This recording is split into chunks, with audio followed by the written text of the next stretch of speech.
Hello students, welcome to yes online tuition. Yes online tuition में आपका हार्दिक स्वागत और अभिनंदन करते हैं।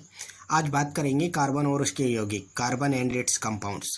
ये कार्बन और इट्स कंपाउंड का या कार्बन और उसके यौगिक का सेकंड वीडियो है।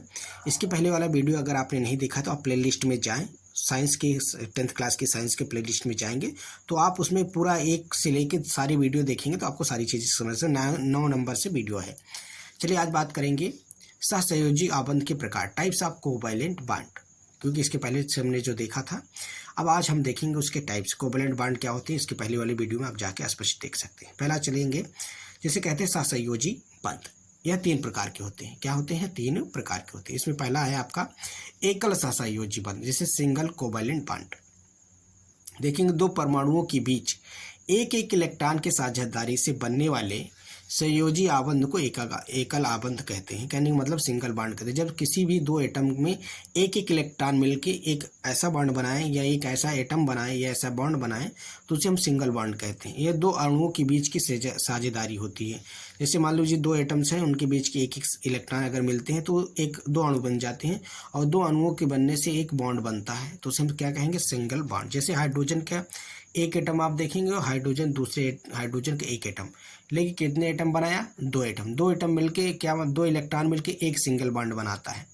तो यही मतलब है, जैसे yes hydrogen H2 Cl2 Br2, तो एक इलेक्ट्रॉन मिलके एक बॉन्ड का निर्माण करते हैं, तो इसे हम क्या बोलते हैं? Single covalent bond. नेक्स्ट है डबल कोवैलेंट बॉन्ड, द्विसहसंयोजी आबंध। 2 परमाणुओं के बीच 2 इलेक्ट्रॉनों की साझेदारी से बनने वाले सहसंयोजी आबंध को द्विआबंध कहते हैं या डबल बॉन्ड कहते हैं। कहने का मतलब है उसमें एक इलेक्ट्रॉन की साझेदारी, इसमें 2 इलेक्ट्रॉन। कहने का मतलब कितने कुल इलेक्ट्रॉनों की साझेदारी? 4 इलेक्ट्रॉनों की साझेदारी। और जब 4 इलेक्ट्रॉनों की साझेदारी होती है तो उसमें से कौन सा बॉन्ड बनता है? डबल बॉन्ड बनता है। जैसे ऑक्सीजन के आउटर मोस्ट में कितने इलेक्ट्रॉन है? आउटर मोस्ट में 2 इलेक्ट्रॉन की जरूरत होती है, क्या होने के लिए? अपना अष्टक को कंप्लीट करने के लिए। तो कहीं ना कहीं इसमें कितने इलेक्ट्रॉनों की साझेदारी होती है? 2 इलेक्ट्रॉनों की। कुल कितने इलेक्ट्रॉन? 4 इलेक्ट्रॉन। तो 4 इलेक्ट्रॉन बना के डबल बॉन्ड का निर्माण करते हैं। तो कहने का मतलब ऐसे भी लिख सकते हैं, 2 परमाणुओं के बीच 2 इलेक्ट्रॉनों के बीच साझेदारी से बनने वाले बंध को द्विसंयोजी बंध कहते हैं या डबल कोवैलेंट बॉन्ड कहते हैं। जैसे एग्जाम्पल में आप देख सकते हैं हाइड्रोजन और ऑक्सीजन। क्या है? ऑक्सीजन में देखेंगे तो 2, क्योंकि आउटर मोस्ट में 6 इलेक्ट्रॉन है। 6 इलेक्ट्रॉन को अगर 2 इलेक्ट्रॉन और मिल जाए तो अष्टक कंप्लीट हो जाए। तो आप देखेंगे 2 इलेक्ट्रॉन देखिए जो होंगे, तो 2 इलेक्ट्रॉन 4 इलेक्ट्रॉन मिला के डबल बॉन्ड का निर्माण करते हैं। तो इसे हम देखेंगे एग्जाम्पल पे, आप देख सकते हैं। आपको इस चित्र के माध्यम से बिल्कुल स्पष्ट हो जा रहा होगा। एक ऑक्सीजन के 2 इलेक्ट्रॉन, दूसरे ऑक्सीजन के 2 इलेक्ट्रॉन, एक तरफ प्लस प्लस है, दूसरा पॉइंट में है। 2 इलेक्ट्रॉन मतलब 4 इलेक्ट्रॉन मिला के क्या बना रहे हैं? डबल बॉन्ड का निर्माण कर रहे हैं। स्पष्ट हुआ? तो यही कहते हैं ऑक्सीजन परमाणुओं के बीच द्विबंध या 2 डबल बॉन्ड्स का निर्माण करना। नेक्स्ट है ट्रिपल बॉन्ड्स। क्या है? त्रिसहसंयोजी आबंध, ट्रिपल कोवैलेंट बॉन्ड। जैसा डेफिनेशन क्या कह रही है? 2 परमाणुओं के बीच 3 इलेक्ट्रॉनों की साझेदारी से बनने वाले आबंध को त्रिआबंध कहते हैं। यह 2 परमाणुओं के बीच 3 छोटी रेखाओं द्वारा दर्शाया जाता है। जैसे नाइट्रोजन से नाइट्रोजन, क्योंकि नाइट्रोजन के आउटर मोस्ट में कितने इलेक्ट्रॉन होते हैं? 5 इलेक्ट्रॉन होते हैं। उनको अपना अष्टक कंप्लीट करने के लिए कितने इलेक्ट्रॉन की चाहिए होती है? 3 इलेक्ट्रॉन। तो 3 इलेक्ट्रॉन को मिला के क्या बना लेते हैं? साझेदारी। तो इसमें टोटल कितने इलेक्ट्रॉनों की साझेदारी होती है? 6 इलेक्ट्रॉन की। समझ रहे हैं? 6 इलेक्ट्रॉन मिलकर ट्रिपल बॉन्ड का निर्माण करते हैं। आई होप आपको ये पॉइंट समझ में आएगा। तो ट्रिपल बॉन्ड क्या है? ट्रिपल बॉन्ड वह बॉन्ड होता है जिसमें 3 इलेक्ट्रॉनों की क्या हो? साझेदारी हो। साझेदारी मतलब होता है जिसे पार्टनरशिप कहते हैं, है ना। तो 3 इलेक्ट्रॉन मिलके एक डबल बॉन्ड, ट्रिपल बॉन्ड का निर्माण करते हैं। जैसे नाइट्रोजन के आउटर मोस्ट में कितने इलेक्ट्रॉन आप देख सकते हैं। चलिए हम उसको चित्र के माध्यम से आपको दिखाते हैं। देखिए क्या है भाई? नाइट्रोजन के 3 इलेक्ट्रॉन, इधर नाइट्रोजन के 3 इलेक्ट्रॉन है। तीनों इलेक्ट्रॉन मिलकर देखेंगे तो साझेदारी जब कर लेते हैं तो ट्रिपल बॉन्ड का निर्माण करता है। टोटल कितने इलेक्ट्रॉन हो गए? 6 इलेक्ट्रॉन।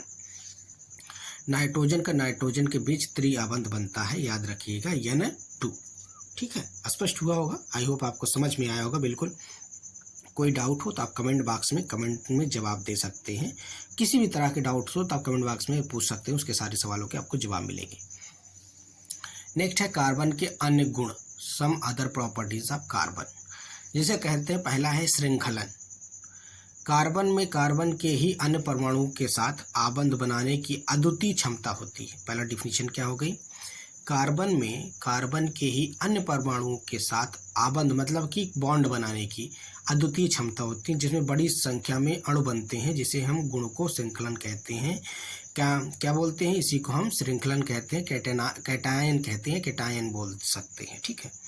सहसंयोजी आबंध की प्रकृति कार्बन से बड़ी संख्या में यौगिक बनाने का गुण होता है, मतलब कार्बन ही कार्बन के साथ जुड़ जाता है, मतलब बॉन्ड बनाता है। तो बॉन्ड बनाने का ही प्रॉपर्टी को क्या बोलते हैं, श्रृंखलन कहते हैं। मतलब कई कार्बन एक साथ जुड़ते जाएंगे, जैसे एक कार्बन, दो कार्बन, तीन कार्बन, चार कार्बन, तो कार्बन की श्रृंखला उसे कहते हैं कैटेनेशन या कैटायंस बोल सकते हैं। तो कार्बन में कार्बन के अणुओं को या परमाणुओं को साथ बनने वाले बंध को ही क्या बोलते हैं, श्रृंखलन कहते हैं। इसमें बहुत सारे कार्बन एक साथ जुड़ेंगे। स्पष्ट हो रहा है कि नहीं बात को। जैसे कि मतलब कार्बन 6, जैसे बेंजीन में कितने कार्बन है, 6 कार्बन है, और उनके साथ 6 हाइड्रोजन है। तो बहुत सारे जब कार्बन एक साथ जुड़ने लगेंगे तो उसे हम क्या बोलेंगे, ठीक है, श्रृंखलन। अब आता है चतुर्संयोजकता, टेट्रावेलेंसी। चतुर्थ संयोजकता, चतुर्संयोजकता। कार्बन में संयोजकता 4 होती है, कार्बन की संयोजकता 4 होती है, अतः इसमें कार्बन के 4 अन्य परमाणुओं अथवा अन्य संयोजक तत्वों के परमाणुओं के साथ आबंध की क्षमता होती है। कार्बन की इस गुण को कार्बन की चतुर्संयोजकता कहते हैं। कहने मतलब कार्बन के आउटर मोस्ट में कितने इलेक्ट्रॉन, 4, तो उसको अपना स्टक कंप्लीट करने के लिए कितने इलेक्ट्रॉनों की जरूरत पड़ती है, 4। तो इसीलिए इसे हम कहते हैं इसकी वैलेंसी कितना होती है, टेट्रा मतलब 4। तो इसके साथ 4 कार्बन जुड़ सकते हैं, 4 हाइड्रोजन जुड़ सकते हैं, 4 क्लोरीन जुड़ सकते हैं, 4 अन्य एलिमेंट जुड़ सकते हैं। मतलब उनके साथ बॉन्ड बनाने की क्या होती है, पावर होती है, कैपेसिटी होती है, क्षमता होती है। आई होप आपको ये पॉइंट समझ में आया होगा कि चतुर्संयोजकता क्या है। कार्बन में की संयोजकता कितनी, 4, तो इसमें 4 परमाणु जोड़ने की भी क्षमता होती है। नेक्स्ट आता है हाइड्रोकार्बन्स। चलिए बात कर लेते हैं, बहुत इंपॉर्टेंट है, इसके बारे में जानकारी रखनी होनी की, और ये लिखने के लिए भी आएगा। इसके बारे में थोड़ा सा डिटेल में बढ़ाना है। हाइड्रोकार्बन्स क्या होते हैं, मतलब कार्बन के हाइड्रोजन के साथ कार्बन का जुड़ना, हाइड्रोजन के साथ कार्बन का जुड़ना। वह सभी कार्बन यौगिक जो सिर्फ कार्बन और हाइड्रोजन से बनते हैं उसे हम हाइड्रोकार्बन कहते हैं। डिफिनीशन सिंपल सी है, हाइड्रोकार्बन वह सभी कार्बन यौगिक जो सिर्फ कार्बन और हाइड्रोजन से बनते हैं उसे हम हाइड्रोकार्बन कहते हैं। ठीक है। कहने का मतलब है कार्बन के साथ हाइड्रोजन का जुड़ना, क्योंकि कार्बन के आउटर मोस्ट में कितने इलेक्ट्रॉन है, 8, या कार्बन को में 1 इलेक्ट्रॉन होता है, तो लेकिन कार्बन के पास 4 इलेक्ट्रॉन होते हैं आउटर मोस्ट में, लेकिन हाइड्रोजन के पास 1। तो हाइड्रोजन के साथ अगर 4 कार्बन के साथ अगर हम 4 हाइड्रोजन जोड़ दें तो क्या बन जाएगा, मीथेन, CH4। तो कहने मतलब कार्बन की बैलेंसी कंप्लीट हो गई, उधर हाइड्रोजन की भी बैलेंसी कंप्लीट हो गई। चलिए हम उसके बाद हाइड्रोकार्बन में कुछ देख लेते हैं, संतृप्त और असंतृप्त क्या होते हैं। देखेंगे हाइड्रोकार्बन्स में कैसे डिवाइड किया गया है, देखेंगे। तो हाइड्रोकार्बन को पहला संतृप्त हाइड्रोकार्बन, दूसरा क्या है, असंतृप्त हाइड्रोकार्बन। जैसे कि आपको चित्र में देख रहे होंगे, संतृप्त में एकल आबंध, उसके बाद एल्केन बनता है। दूसरा में असंतृप्त में द्वि आबंध या ट्रिपल बॉन्ड्स बनता है, तो यह एल्कीन और एल्काइन बनता है। याद रखिएगा, इतना थोड़ा सा लिखने के लिए भी आएगा। अब हम बात करेंगे संतृप्त यौगिक क्या होते हैं। कार्बन परमाणु के बीच केवल एक आबंध से जुड़े कार्बन यौगिक को संतृप्त यौगिक कहते हैं। समानतः ये यौगिक अधिक अभिक्रियाशील नहीं होते हैं। कहने का मतलब इतना समझिए डिफिनीशन के तौर पर कि कार्बन परमाणु में जब केवल एक आबंध मतलब सिंगल बॉन्ड बनता है और उसी यौगिक को क्या कहते हैं, संतृप्त यौगिक। समझ में आ रहा। और जब सिंगल बॉन्ड बनता है तो ये बहुत अधिक क्रियाशील नहीं होते हैं, इस बात को आप समझ लेना है। तो मतलब आपने देखा होगा कि हाइड्रोकार्बन 2 भाग में टूटता है, संतृप्त और असंतृप्त। संतृप्त में क्या होता है, एक आबंध मतलब सिंगल बॉन्ड बनता है, मतलब एक परमाणुओं की बीच या एक मतलब 2 इलेक्ट्रॉनों के बीच साझेदारी होती है और सिंगल बॉन्ड का निर्माण होता है। इसी यौगिक को हम क्या बोलेंगे, संतृप्त यौगिक कहते हैं। ठीक है, बात क्लियर हुई। उसके बाद आता असंतृप्त। असंतृप्त में देख सकते हैं, असंतृप्त में डबल और ट्रिपल की बात की जाती है। ठीक है, द्वि अथवा त्रि आबंध वाले यौगिक कार्बन के यौगिक को असंतृप्त यौगिक कहते हैं। सिंपल सी डिफिनीशन है। असंतृप्त यौगिक हाइड्रोकार्बन वह कार्बन होते हैं जिसमें या तो द्विबंध बनता है, या तो डबल बॉन्ड बनता है, या तो ट्रिपल बॉन्ड, है ना। आबंध वाले कार्बन के यौगिक को असंतृप्त यौगिक कहते हैं। इस बात को लिखने के लिए भी आएगा तो आप ऐसे लिखेंगे, जैसे कि नाइट्रोजन N2 और ऑक्सीजन O2, एक में बीच में डबल बॉन्ड बनता है, दूसरे के बीच में ट्रिपल बॉन्ड बनता है। ठीक है, स्पष्ट हुआ बात को? कोई कन्फ्यूजन हो तो आप कमेंट बॉक्स में कमेंट कर सकते हैं। चलिए इसके बारे में थोड़ा सा और डिटेल में पढ़ते हैं। जैसे कि आप देखेंगे सामान्य इसका सूत्र क्या होता है, जनरल फार्मूला जिसे कहते हैं।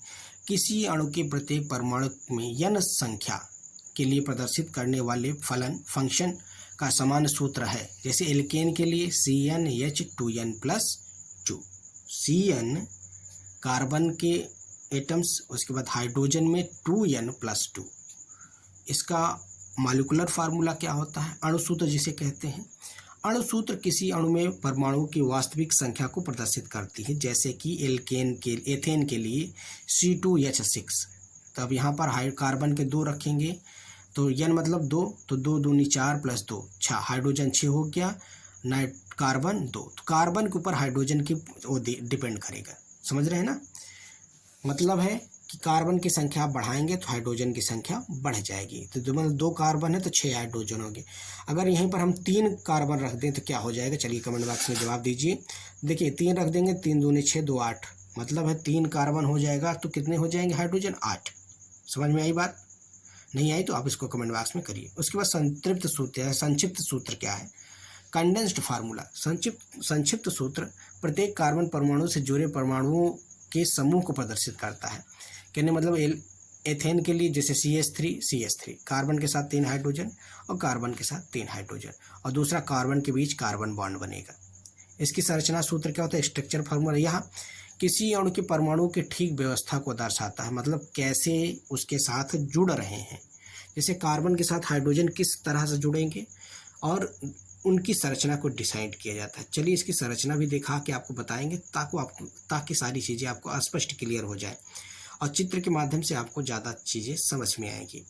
कहने मतलब संक्षिप्त फार्मूला आपको याद रखना है, CnH2n+2, वहीं से सारी चीज़ें निकल के आएंगी।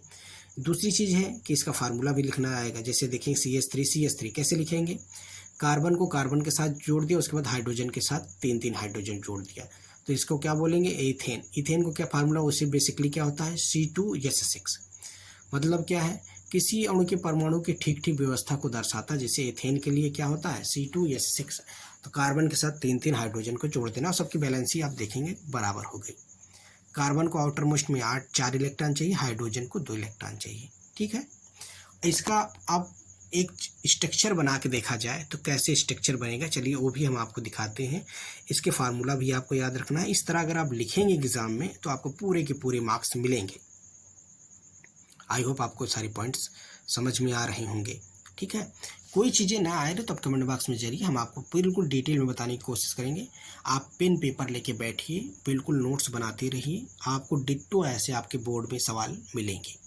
और ये तो इतना इम्पोर्टेंट है कि आपको ऐसे डायरेक्ट सवाल मिलेंगे और आपको बिल्कुल लिखने में पूरा नंबर की गारंटी रहती है। ठीक है, चलिए देख लेते हैं किसी अणु के परमाणुओं की संरचना को कैसे डिफाइन किया जाता है। आप देखेंगे, चलिए चित्र में हम आपको स्पष्ट कराते हैं। देखिए यहाँ इलेक्ट्रॉनिक सूत्र क्या है, देखेंगे कैसे लिया गया है। इलेक्ट्रॉनिक सूत्र किसी अणु के परमाणुओं के बीच इलेक्ट्रॉनों की साझेदारी को प्रदर्शित करता है। इसके इलेक्ट्रॉन बिंदु संरचना सूत्र में कहते हैं।